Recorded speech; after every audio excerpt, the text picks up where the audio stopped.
Y'all,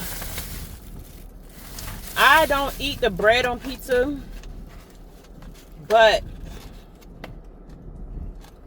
I do like the toppings. I set my grace off camera. That one hard. I just want the toppings.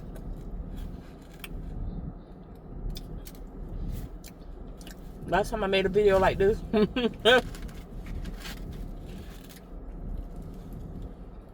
folks in the comments got mad. You wasting food.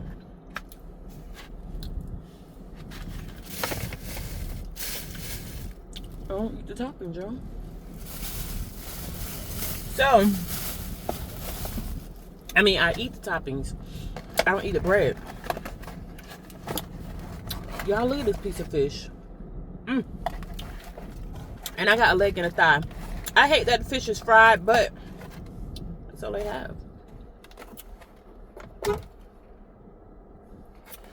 Going home? What hours is he working? I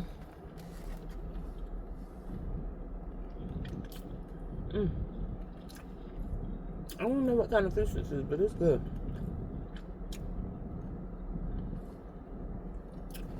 At least it ain't dry. The other day it was dry. But it is 11:40. My phone. Oh. I was about to say my phone alarm gonna go off. The phone's sitting right here. I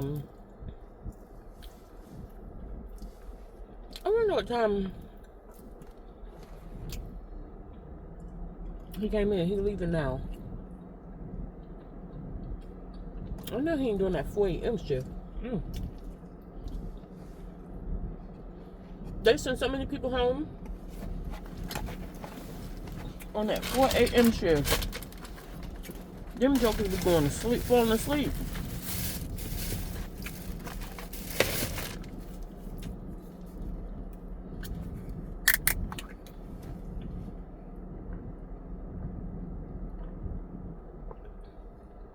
That is delicious.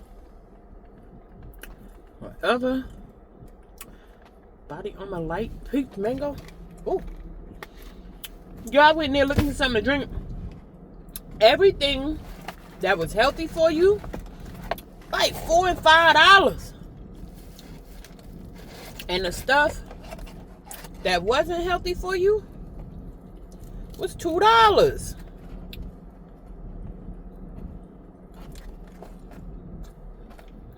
I'm like, man, I don't want to pay $5 for no one little drink. This was $2.59.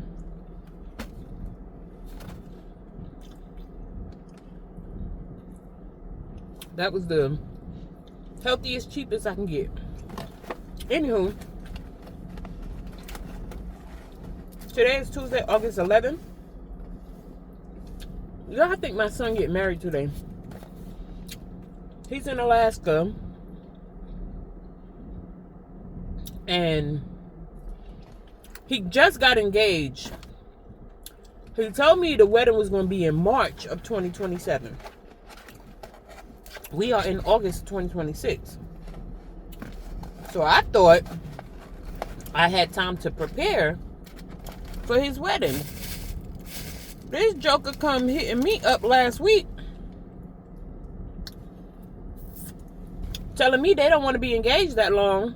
They getting married this week, today. And wanted to pay to fly me out. I can't do no last minute jumping up going nowhere, baby.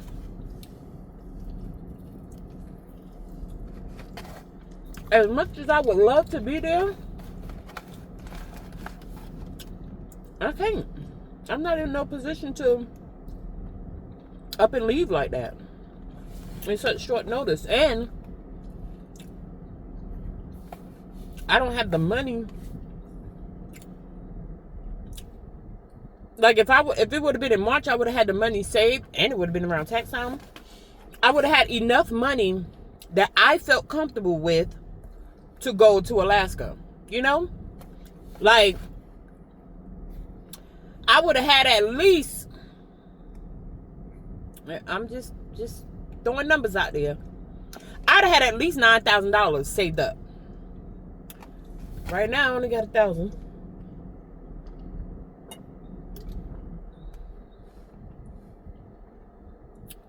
I'm trying to reach a savings goal.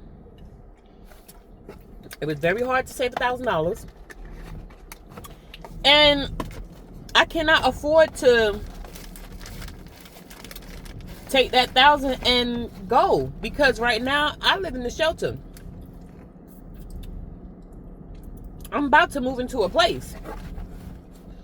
Application fees are $60 a piece. These folks want you to make 3 times the rent, and they want first month's rent and deposit. All I have is first month's rent. I got to save a little bit more to have the deposit. So, going right now would set me back. As much as I love my child, I can't allow nothing to set me back in life. And the fact that he did it so last minute, you should have told me this. I don't know. Even last month would have been fine, probably. But last week, no.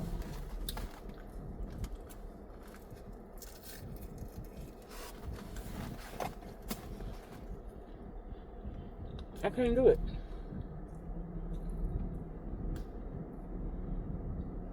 What I got going on right now, and hopefully he understands, because I explained it to him. And he said somebody else was going to pay. I haven't got it set up where I'm going to sleep, where I'm going to eat. I don't know none of these people but him. Am I going to be put up in a hotel room? And the fact that I got to depend on somebody else to pay for it? Listen to me. I ain't dealt with all my trauma in life. I have been stranded so many times before. No, baby.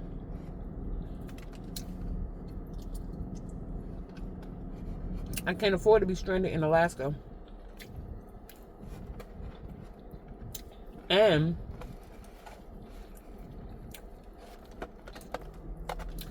I can't afford to lose this job right now.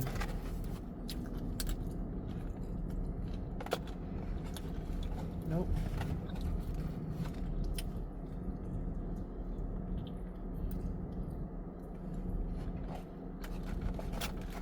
I feel like he's rushing. And what's the rush? I don't know. But he's 21. And look, you're grown now. You're making grown man decisions. I love it. I hope all is well. I can't go. And not only that, I haven't really dealt with the trauma of his dad. Our separation, our divorce. I'm over the divorce. Like, I'm over getting divorced. But the trauma I faced in the marriage, I really don't want to be in the vicinity of that man. Nowhere near. Especially not that far away. I need to be somewhere where I'm comfortable. I don't know if his dad going to be there or not. But this is stuff we ain't even talked about. His dad's family. There's some serious trauma behind that.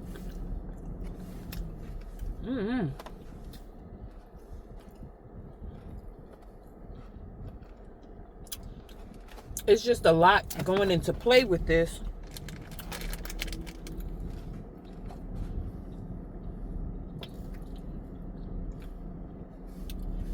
I don't expect him to consider it, but being that far away around people that traumatize the hell out of me and my kids, no, I'm good. I'm good. Some stuff we gotta discuss. We gotta have a conversation. Couple of questions I got. Where am I gonna be? Who am I gonna be around?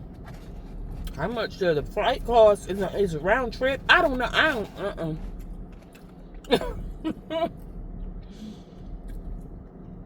I'm so traumatized. No. No, thank you.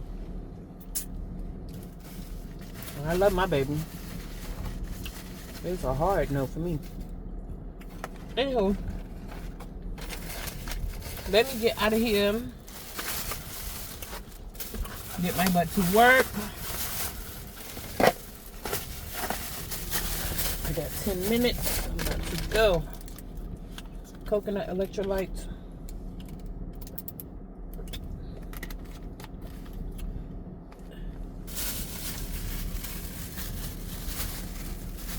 Oh, my food is getting stuck. Okay.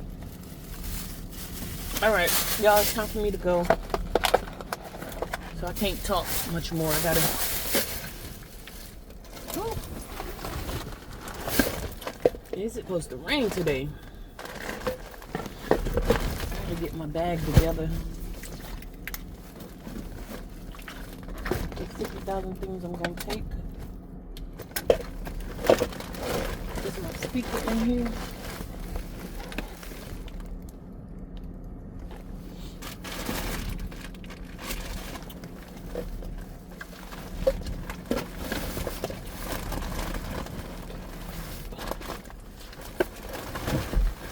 Yep. I got a bottle of water, so I don't need this.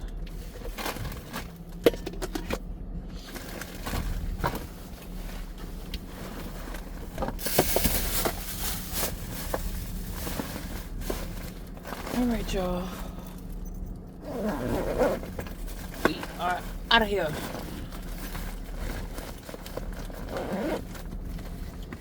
I wish I could record more of my job and my shelter life, but I can't. Might get kicked out and fired. I ain't got time for none of that. Hey, y'all. I'm over here. What's today? Wednesday, August 12th. And I'm over here debating on which story to tell about my ghetto Christian life that I used to live. And while I'm sitting over here thinking about which story to tell, y'all, my mama called me. For one, this is what really made me think of what I'm about to tell y'all. And every time my mama calls, she complains about my grandbaby. Now, she chooses to keep my grandkids. She keeps 3 of them. I have 5. She keeps 3 out of the 5. And my oldest grandbaby, which is a girl, is my only granddaughter for now. She, for one, she's white passing. She has a black mom, of course, because I'm her grandmother. And she has a white dad. I taught my kids to love everybody. So, yeah. So, I'm sorry, I'm driving. I'm trying to pay attention to this road while I tell this. So, anywho, my grandbaby looks more white than anything. But you can kind of tell that she mixed. To me, I can't really tell. She just look white to me. But that's my baby. So, and y'all probably seen me in pictures. I had her when she was little, looked like newborn. I used to keep her while her mom go to work. So, the way my daughter is raising her, my daughter is a gentle parent. She's gentle parenting. Now, me, I wasn't so hard on my kids. Well, I would rather them tell it, but I showed tough love, but I also showed them genuine love too. Like, I really did stuff with my kids. I was involved in their life, yada, yada, yada. But my oldest daughter, well, put it like this. I went through some stuff with all my kids. I went through some stuff because I was struggling in life. But my oldest daughter, my mom kept her for a little bit. And then, I brought her with me. That's another story for another day. So, my oldest daughter is very connected with my mama. They like this, bosom buddies. I feel like my oldest daughter is my mom's favorite grandchild. I promise you she is. So, because my mama let her get away with murder. So, anywho, my mom really, really fell in love with my grandkids.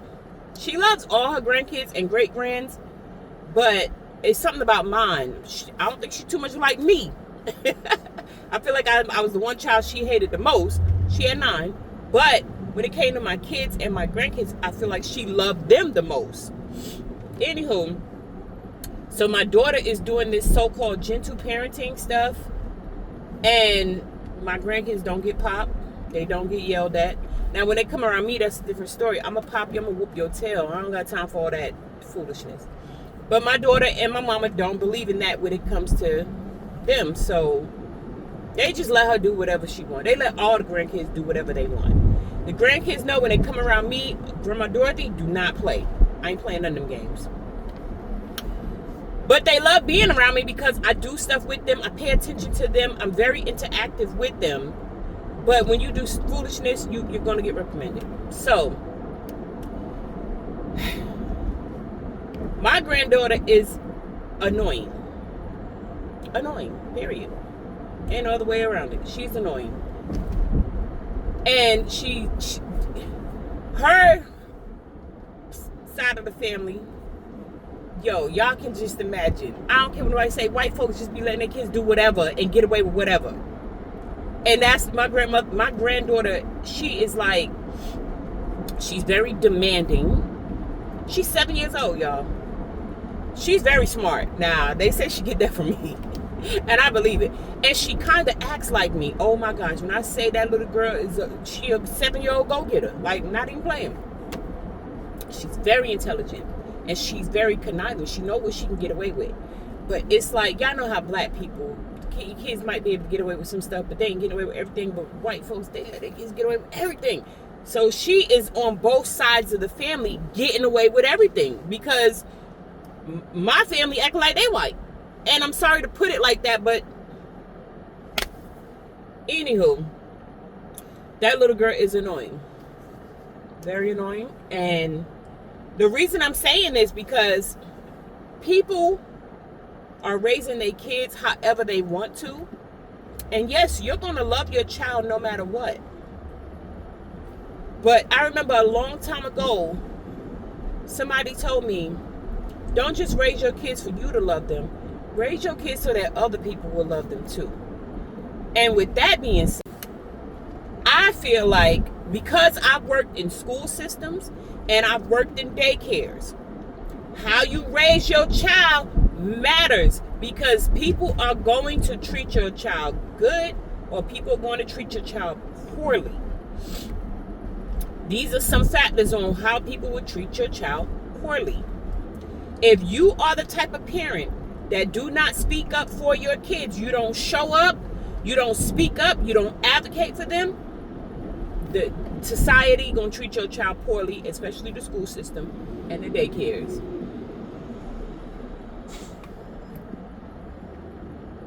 Y'all, this waste management truck really just, what? We are merging and you speeding. Anywho. In my experience of working in schools and daycares, in your reality, all children are beautiful. But in society's reality, there are some pretty children and there are some ugly children. I treat all children the same. I don't care what you look like. But there are people in this world that feel like if your child is ugly to them, they're going to treat them bad.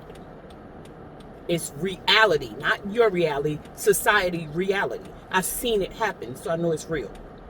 If your child has a snotty nose all the time, and your child comes in with dirty clothes, a nappy head, or hair all over the place, your child is going to get treated bad because they know you're not put together, or if you put together and your child not put together, they're going to treat your child poorly. Y'all know this because kids get bullied in school for not having the nicest clothes, the latest clothes, or the nicest hairstyles. So let's not play dumb. How you raise your child matters. If your child is a bad child, what society deems to be bad, your child don't listen, your child kicking, fighting, spitting, fighting back, hitting teachers and all this other stuff, fussing, arguing, not following the rules, not listening to what the adults are saying, your child gonna be treated poorly. Excuse me. If your child come in entitled,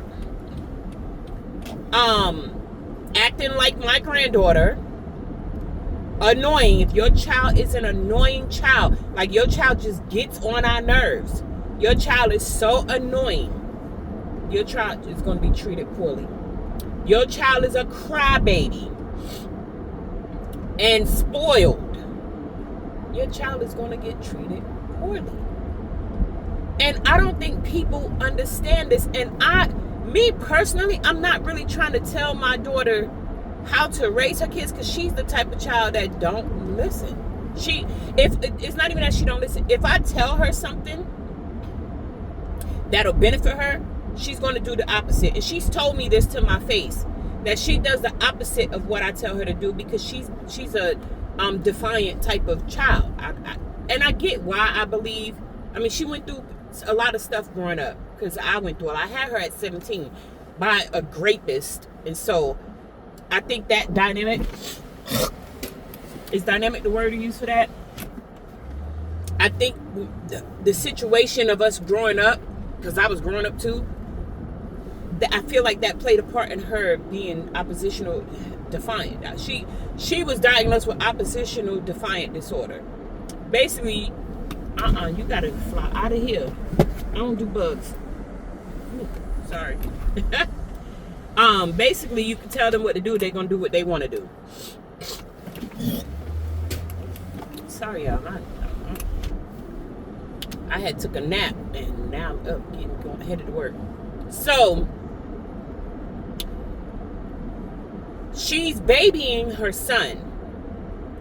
She doesn't baby her daughter. Her daughter is feisty, but she babies her son. I had to let her know one time she has to stop pushing her daughter away. I noticed she pushes her away, but I noticed I did that with her. And it wasn't so much I just wanted to push my child away. I'm the type of person, I don't like being touched. Like, get off me. Why are you on me? Like, I feel like that played a part in my growing up. I was never hugged or told I love you, or, I never had that affection. I had it from men, but not from family or friends or anything like that. I never had that I love you, hug you, and stuff like that. So, I used to notice myself pushing people away. Like, people would come give me a hug, like, get off me, or hurry up, like, move. And so I see my daughter doing that with her child. So I blame myself for a lot of this, but no one showed me either. Now I started recognizing as I got older. And so I started realizing, dang, I do push people away. Because my kids started, they got older, they started saying, mommy don't like hugs, or, stuff like that. And I was like, dang, I'm really that type of person. So my oldest daughter is that type of way too. And I feel like with her doing that to my grandchild, it's causing her to have these behaviors. My grandbaby, my grandson, which is my granddaughter's brother, he cries and whiny all the time. But my daughter babies him. She shows him a lot of love. And like affectionate love, hugs and kisses and stuff like that. Picks him up and babies him. He's 6. So my granddaughter's 7, he's 6. How are you showing him love and attention but not her? And so he's just whiny all the time. And it shows because she's spoiling him. And I'm in my mind, I'm like, yo, people are not gonna like your kids. Like, stop doing that to them. Show them the same equal amount of love. And even with that, she feels like I didn't show her and her siblings the same amount of love or attention. She feels like I love one more than the other. But she feels like I love my other daughter more than her. But my other daughter feels like I love my other daughter more than her. They all feel like I love them more. Love one more than the other. And the reason they feel that way, because I showed them love according to how they needed it. and according to their age. They all feel loved, but they all think I love one more than the other. It's crazy. I know. So one feels like I spoiled one more than the other, but they each feel that way about each other. If y'all understand what I'm saying. Like my son feels like I spoiled my daughter. My daughter feels like I spoiled my son. My the other daughter feels like I spoiled my other daughter. It's just a whole circle. So anywho, my daughter, the way she's raising her kids, I'm like, man, that it kind of makes me mad, because I know what I saw kids go through in the school system. Thank God my grandkids are beautiful and they stay fresh and clean and hair done. So we ain't got to worry about nobody picking on them for that. But if my other grandbaby continues to be annoying and the other one continues to be whiny, crying, and spoiled, man, people are going to be treating my grandkids a funny type of way. And it's making me feel some type of way, because I don't feel like taking nobody's head off. I'm going to have to just pray for them. And I'm telling y'all right now, how you raise your kids matter. How your kids look matter. It does. Don't just go off having kids by anybody. I ain't saying have kids for looks. But regardless of who you have, make sure you're keeping them clean.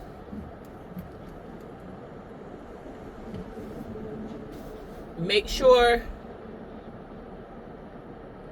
Man, this big old tractor trailer in my way. Make sure you're doing their hair. Make sure your little boys are getting haircuts, or at least brushing their hair. You can't keep holding me up, so you better back that thing up. Like, just make sure y'all take care of y'all kids' appearance. Take care of their well-being and their emotions too, but appearance matters. I'm telling you. So, with that being said, I'm so glad I got an up-close park. Thank you, Lord. With that being said,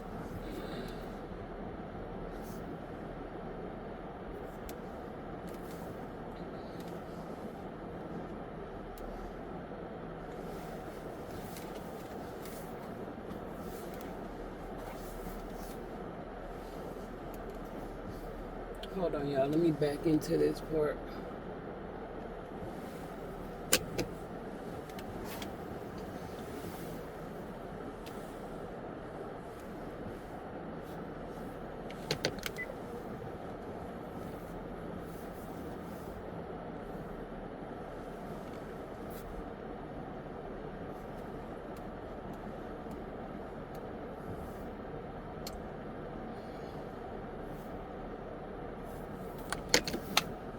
So, sorry if the air been blowing in your ears this whole time.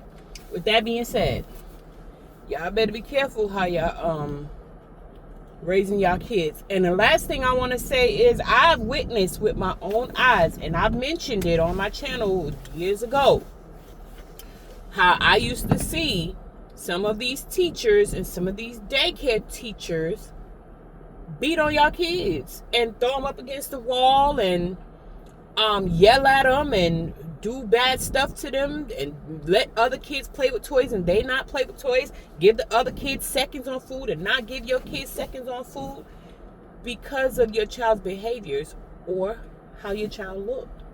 I've seen it with my own eyes. I remember one time I had made a video about it, and I called out one of the teachers' names, and I wasn't no longer working for that company. And so I mentioned it. But before I left that company, when the incidents would happen, I would let the directors or the principals know why they treating them kids bad, and they don't need to be working in this type of environment, this field of work. And they would get mad at me. This is one thing that makes people, certain ones, not speak up. I would be retaliated against for standing up for y'all kids. I would lose a job for standing up for y'all kids. That's messing with my livelihood for trying to stand up for y'all kids when y'all can just raise y'all kids different, better.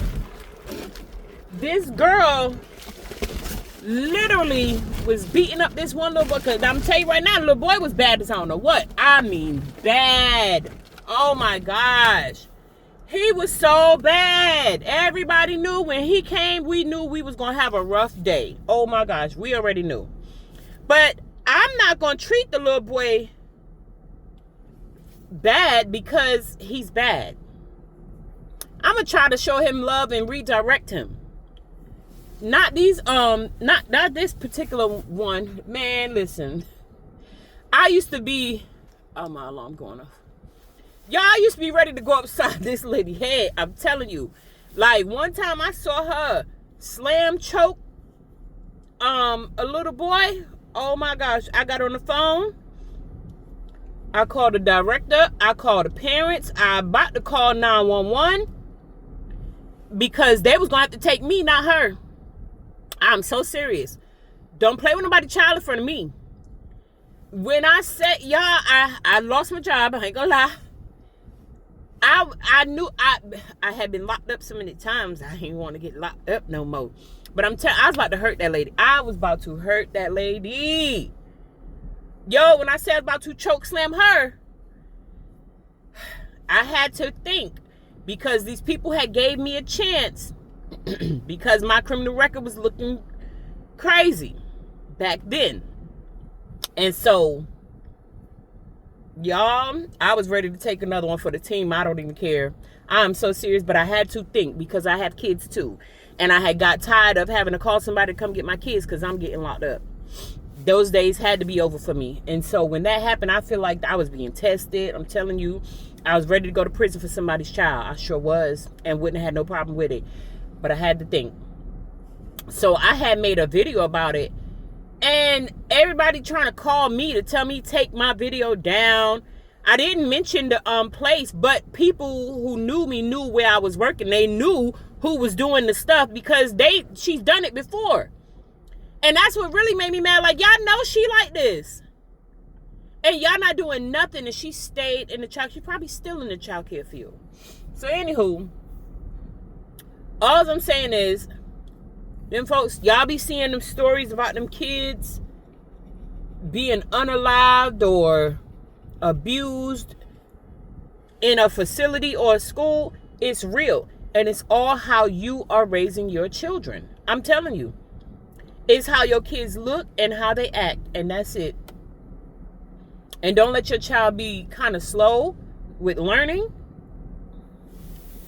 Y'all, I was not playing when it came to my kids. Like, you going to know what you need to know for school before you go to school. You're going to be one of the smart kids. I'm going to teach you at home.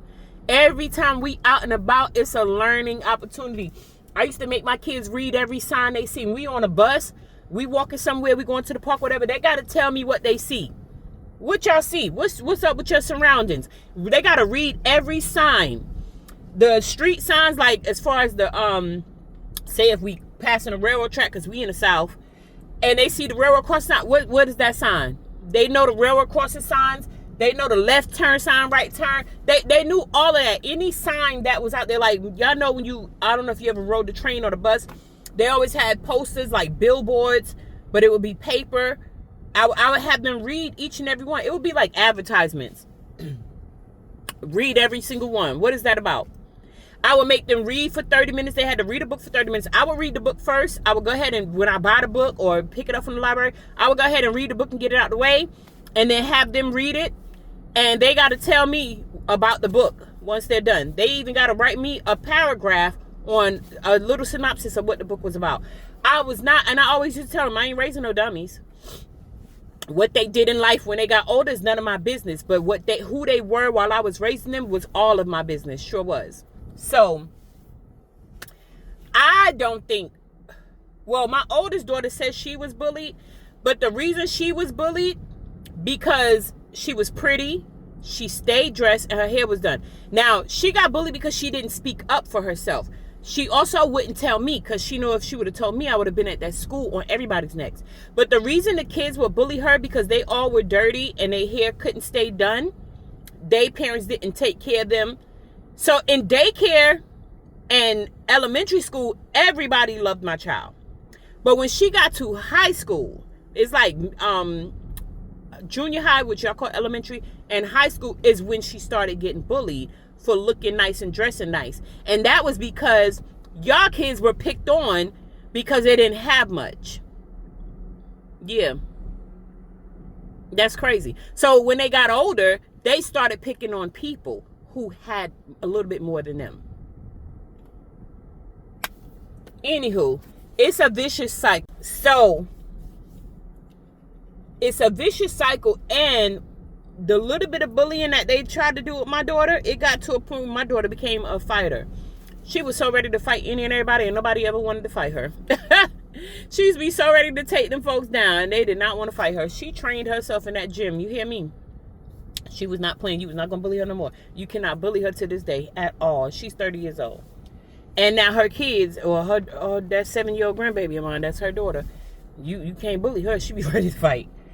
But I feel like my granddaughter is going to get by because she's white passing. But her being annoying, I need her to calm that down some. And so me, I'm going to have little talks with her because I don't want she's going to have to fight. Because people are going to be bothering her. Because she is annoying. And I got to let her know about her little annoying tail self. And she be talking to me, so. Dang, it's 11:50 already. I thought I pulled up and I thought I was early. I'm like on time. Anywho. Oh, y'all, my son got married. Oh, that's so sweet. I'm mad I won't there. He's in Alaska, y'all. I ain't going to Alaska. I'm sorry. I am not going to no Alaska. I love you, son. If you see this, but nah, baby. So, dang, I don't got time to make my videos. I don't even know what I want to make my videos about. I was thinking about them kids so bad, like, people are raising their kids for other people to hate them. Y'all got to raise them kids better than that. You want to raise your kids so that you're not the only one that love them. You want other people to love them too, so that when they go out here in society, they'll be all right. Like, people love me. And there's people love my kids too, like the adults. They had kids, problem with kids, but adults loved my kids. They did. I don't know, y'all. Whew. And a lot of these kids be in so much trouble when they get older, or when they become teenagers. They be in so much trouble because of that, because how y'all raised them. And they better know how to fight. Anywho, let me go. I'll talk to y'all later. Hey, y'all. Y'all, today is Wednesday, August 12th. I'm so happy because I am off tomorrow. And when I say I probably won't sleep in, but I just get to relax the whole day. But, dang, it was 2 things I wanted to talk about. Oh, so I just wanted to vent a little bit to y'all real quick. This homegirl of mine, I don't know if I vented before about it, but I'm venting now. My homegirl, she don't like phones, right? She's afraid of phones. But she has a flip phone. Please don't block my light. She has a flip phone. And she takes the battery out of it. Like I said, she's afraid of phones. She's afraid of like being recorded and stuff like that. The TV watching her, the phones watching her, eyes in the sky watching her. People who don't want to like get into technology. And I get it. Because the government monitors us, but baby, I don't do nothing for them to monitor anymore. Now, back in the day, they might want to monitor me a little bit. But today, no, I don't really care. So, anywho, whenever she wants to talk or vent or whatever, she puts the battery in the phone and she calls me. And, spill her little spew. And then when she's done, she takes the battery out the phone, and she's not reachable, right? So the other day, I wanted somebody to talk to. I was like, I got some stuff I want to get off my chest. And I called her. I'm going to keep my hand right here because I like how it took away that glare. I called her and I couldn't get through. She didn't have the battery in the phone. So my whole spirit was like, yeah, you're accessible to her, but she's not accessible to you.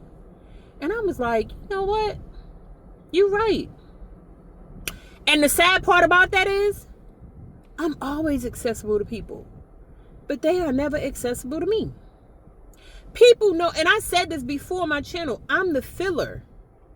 I'm a filler in people's life. I fill their voids, the spaces, almost like an idol. And so I told myself, I said, I'm going to say something to her about it and see, what she say. Because at this point in my age, and this day and time, I'm just honest. So I told her, I said, you know what? I felt some type of way.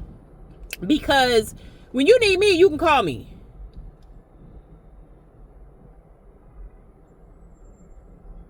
Oh, big old Tonka trucks going by. Y'all to make sure they ain't scraping Big Bertha.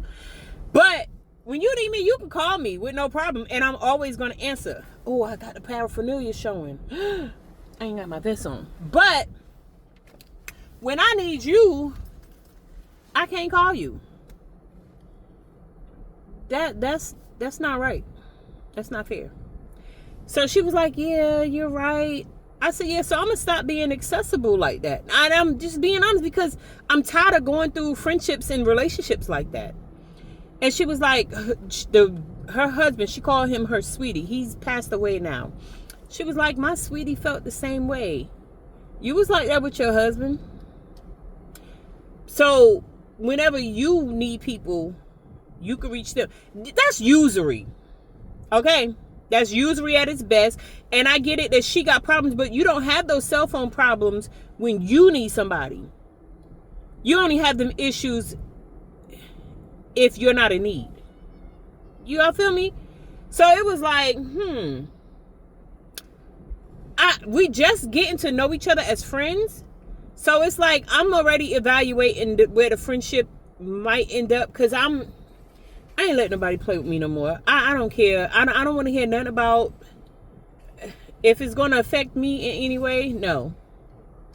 I'm not getting into your problems, your fears, your anxiety, none of that. Because I'm available to you, but you're not available to me. I'm not doing the one-sided friendships no more. I'm just not. I don't care. So anywho, that I just wanted to mention that because we all too often, especially strong people like me, we just accept a lot. And we be like, okay, because we good without it. I'm good without not having access to her. I'm great. I promise you, I can talk to the Lord all day long. But if it's going to be a friendship, baby, it's give and take on both ends. Like, I'm not even playing this game. I'm not. And I see it for what it is. And no. Nope. Because I'm not the type of person that has to change for other people. If somebody show me there's an area in our relationship, whether it's a friendship, a husbandship, or whatever ship that's sailing, if they show me in any way, shape, or form that I'm a problem in a certain area, I correct it right away. I correct that problem right away. Okay? And I do my best to make sure I am not an issue. So if if it ain't reciprocated, I don't want to be bothered with it. Point blank, period. So I'm be cool with her, but that being accessible after tomorrow, no, that's a done deal. Nope. You don't get to call me when you feel like it, and I can't call you when I feel like it. And it's just going to be that on that. And I already let her know. So that's that. But it was some people posting online about what are they doing to make ends meet? Like, how is everybody getting by in life? Like, how are people making it? And I posted what I just did, and there was some mixed reviews about it. So my thing is, I don't know why I took my glasses off, y'all, because I really can't see when I talk. I need to see to talk. My thing was, people not understanding, I planned this homelessness. I wasn't forced into it. I wasn't tricked into it. I didn't fall in love with somebody and end up in it. And these are things that have happened to me before that caused me to be homeless. But this time I planned it. I literally got me a storage unit 6 months before. I planned it a year ahead. So I had already trained my mind and my body to be ready to be homeless. Because one thing I loved, I know it's crazy to love something about homelessness, but one thing I had loved about being homeless before, even though I was in a horrible situation, one thing I had loved about it was the freedom that I had. I wasn't tied down to nothing. Maybe a couple of rules from a shelter here or there, but baby, when I was sleeping in my car or whatever, or just bouncing couch to couch, I had so much freedom. And I don't mind a couple of rules because it keeps me in check, you know? So it's like stability. So anywho, and that's something I'm chasing now. So a year before me being homeless, I had started planning out my homeless journey. I knew I was going to take on this journey, and I said to myself, I'm gonna do it for 1 year. And my whole plan was to clear my credit and get rid of my debt. That's the main reason why I did it, and to not be so comfortable and complacent with where I was, because it was very much ghetto, and I had a very much ghetto Christian mentality, and that's why I do my ghetto Christian videos. So 6 months in of my planning, I started packing my stuff up slowly but surely. I started packing stuff and keeping it in the house. The first 6 months, I just was like, little by little, stuff I know I'm not going to use, but I will need it later on. I started packing that first. And then as time went by, so I moved in December.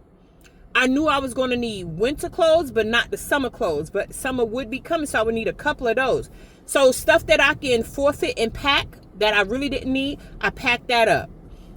Other like toiletries and stuff like that, like big bulky stuff, I started packing that stuff up. And I started buying little travel size stuff, you know, for me to pour a little bit in and start use. So I started being a very much, I was already a minimalist, but I started being very much a minimalist. And then I started like wearing clothes I know I could wear for the week. And then like I wore layers. So I would have a t-shirt under my long sleeve shirt. So if it got hot, I can take something off. Or if I need to sleep in my clothes, I'll have something different to wear the next day. Stuff like that. So I started planning in my head because I was homeless before. So I already knew what it entailed. And so I ended up getting the storage unit 2 months ahead before moving out, because I slowly but surely was packing this van up with all that stuff that I had packed throughout the year, and I was putting it in the storage unit 2 months prior. And I knew it was going to take me about 2 months to put everything I need, like the dressers, TVs and stuff like that, clothes, toiletries, all that stuff, all my kitchen stuff. I still have all my stuff. Only thing I gave away was the couch and the bed, because I didn't want to get a really huge storage unit. I just wanted enough space for everything I can cram in there besides bed and couch. So, and I didn't have a dining table. I didn't care for dining table no more. And I had gave away my big old treadmill because I said I'm gonna give me a little walking pad. I don't want that big old treadmill no more. But I still have all my exercise equipment. I still got my computer desk, my computers, my TVs, my dressers, all that stuff, my air fryer, microwave, all that, my dishes. I still have all that stuff. So when I move, I still have everything that I'm going to need. Only thing I got to get is a bed and a couch. And baby, I'll go on Facebook Marketplace and get that real quick. I keep forgetting my hand was covering that glare. So I planned this out ahead of time. And I thought to myself, instead of paying $1,200 to $1,500 a month for rent, I could take that $1,200 to $1,500 and pay off my debt. And that's exactly what I did. Y'all, my credit score went from in the 300s.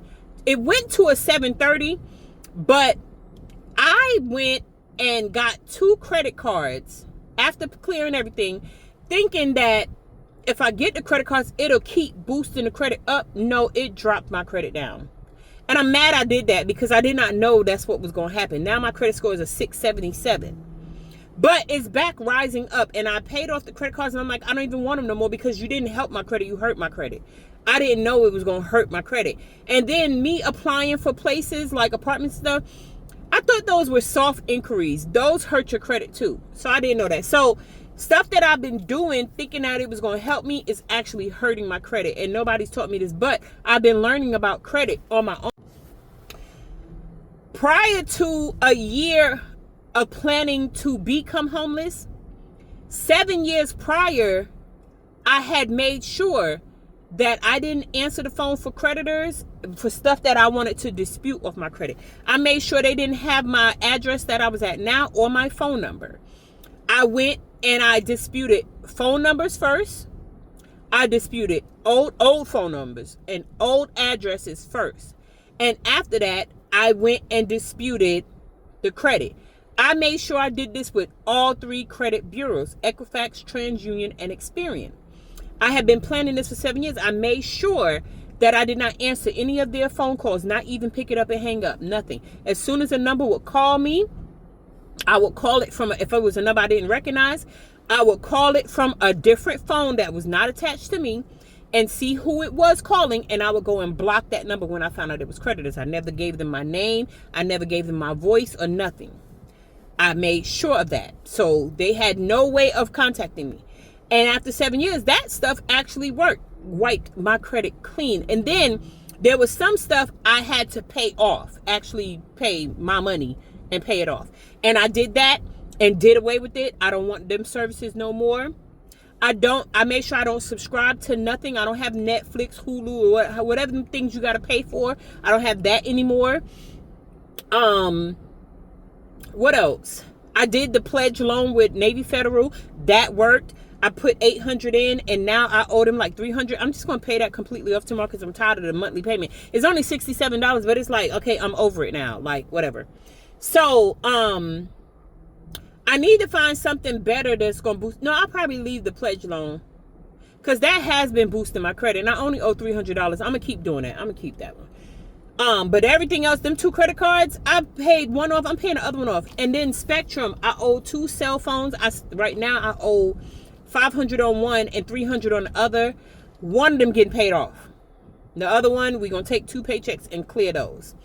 But other than that, the only bills I have is my car payment and my student loan. My student loan, I got it taken off of my credit, but I'm in the repayment program, so I still pay it. But I had it removed from my credit report. It don't need to be up there. Y'all getting paid. I don't need a report, and I don't want it up there, period. And so the only thing showing on my credit is my car payment and my the pledge loan and the 2 credit cards, and that's it. I had some back. What the heck was that? I thought he hit something. I had some back child support that I owed. Long story for another day. When I filed my taxes, I knew they was going to take my taxes for that, and I was so happy, y'all. Y'all don't understand. I had only owed like $2,300, and I was so ready to be done with paying because I was paying monthly. But I was so, and then sometimes I missed because I wasn't working. I was sick or little stuff, whatever. I was just so happy to be finally done with that. So that came off my credit because it was negative for a while.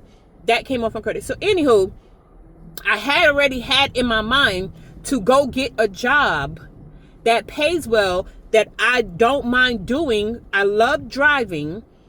And the point of getting a job was not just to have the job and, you know, to live off of, because I was doing Uber and Lyft and all that stuff. I love that.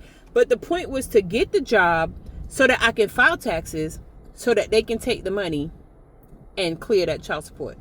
That was the main purpose. But I knew, I had already made up in my mind the type of job I was going to get.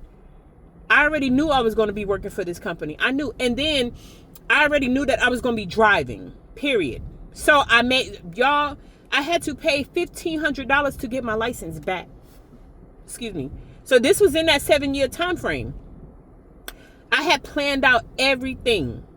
So I had to make sure my license was in good standing. I had to make sure I can get insurance. And then I knew once I get the job in that first 2 paychecks, I was going to get a vehicle. I mapped all this out within that 7-year time frame. And that last year, I finally was like, 7 years is completion. It's time to move. It's time to act on this. And that's when I started packing up my stuff within that year. And then 2 months in, like 2 months right before I left, I put in my 30-day notice. And the reason I put in my 30-day notice to leave the apartment was so that I could leave in good standing. I don't owe anybody. I was not evicted. I can go get an apartment right now. I very much can afford a place to stay right now. I was able to afford it before too. And so I'm very grateful. The thing is, I had that debt lingering on my head. And I don't know if I told y'all, I had heard somebody preach. I wish I could remember who it was. I want to say it was Pastor Kevin L.A. Ewan. I heard him preach. I believe it was him, where he was like, debt is a sin. And yo, when I said that thing hit home and it hit me in my chest, like, what? I did not realize that it was a sin. I knew I was wrong for some of the debt wasn't mine. First of all, somebody put some stuff in my name, but I was bitter about that. So freeing myself of that, that's the stuff I had didn't respond to for 7 years and got it removed from my credit. But it made me, clearing that cleared the bitterness in my heart for the person that actually messed up my credit. And then it took away the I don't care anymore, because my credit messed up anyway, so I can mess it up some more. It took that away too, because that's how I was feeling about my credit. So clearing my debt, y'all, it took a weight off of me. It took a dagger out of my chest, out of my heart. And man, when I say I got rid of bitterness, anger, literally a whole bunch of stuff left me, like anxiety, everything, a whole bunch of stuff just left me. And now I just feel so free. And then doing this, like becoming homeless, gave me that freedom that I had missed so much. Y'all, man, listen, it gave me that pep in my step again. It also gave me that bond that I wanted with Christ, whereas I was so comfortable at home and so complacent, you know. But this, it's something about struggle that makes you get closer to the Lord. I don't know what it is, but it helped me get closer, and it helped me to really take life serious now. So also it helped me clear my mind for my next move. So when I do move into this house, I don't fool around with complacency, or, you know, I'm making sure I stand on business and not get too comfortable. But I do want to be comfortable in my home. But I don't know, it did something for me, and I love what it did. It put a battery in my back, like, yes, let's go. So now, y'all, my credit score, I love myself. I love myself for doing this. Like, I'm so happy and so proud of me. Like, I'm so proud, and I'm so free right now. I don't want nothing to mess this up. So anywho, I didn't want to be one of those people where, because I never thought about saving either. Now I'm thinking about saving and stuff like that. But there's a lot of people who are weighted down with debt. Like, debt is a major weight on their heads. They got a mortgage payment. I thought about getting a house. I was like, not right now. You ain't about to have that weight on me. Not right now. Nope. I want to do it the smart move. Now I'm making smart moves. And I know it took me to be 48 to do it, but that's what I'm doing now. So anywho, enough of my rant about homelessness and me clearing my debt. But when the lady made the post on how are we making it, and I told my story, and a lot of people was like, wow, you are brave. I'm like, yo, sometimes you just got to make that decision that's best for you. And this is what was best for me, and it worked. And I love myself. I love myself for it, y'all. I really do. So yeah, enough of that. I'm about to get my clothes out for tomorrow, and I'm about to run in this food line. I want me some chocolate chip cookies, y'all. I've been craving them. And I need to find my stool softeners. And that's it. So I will talk to y'all more tomorrow. I need to make my 2 videos real quick. Anywho, I love y'all.